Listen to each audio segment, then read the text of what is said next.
شیر خان جنگل کا بادشاہ۔ ایک گھنے اور خوبصورت جنگل میں جہاں ہر جانور اپنی زندگی خوشی سے گزار رہا تھا، وہاں کا محافظ اور مہربان بادشاہ تھا شیر خان۔ جنگل کے تمام جانور اسے عزت اور محبت دیتے تھے کیونکہ وہ نہ صرف طاقتور تھا بلکہ دل کا بھی بہت اچھا تھا۔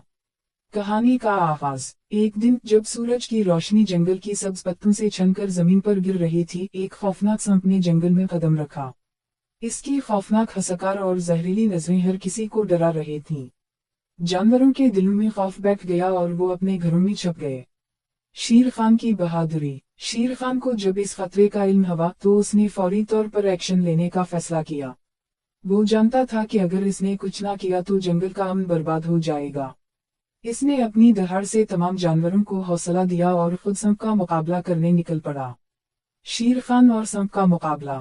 جب شیر خان سانپ کے سامنے آیا تو اس نے اپنی عقل مندی اور بہادری کا مظاہرہ کیا۔ سانپ نے اپنی زہریلی زبان سے شیر خان پر حملہ کرنے کی کوشش کی، مگر شیر خان نے چالاکی سے اسے چکما دیا اور اپنی زبردست دہاڑ سے اسے خوفزدہ کر دیا۔ آخرکار شیر خان نے سانپ کو جنگل سے بھگا دیا اور امن کو واپس بحال کر دیا۔ جشن اور شیر خان کی بادشاہت۔ جنگل کے جانوروں نے شیر خان کی بہادری کا جشن منایا۔ ہر طرف خوشیاں منائی گئیں اور شیر خان کو اس کی عظیم بہادری پر سراہا گیا۔ شیر خان نے اپنی طاقت، مہربانی اور عقل مندی سے ثابت کر دیا کہ وہ واقعی جنگل کا حقیقی بادشاہ ہے۔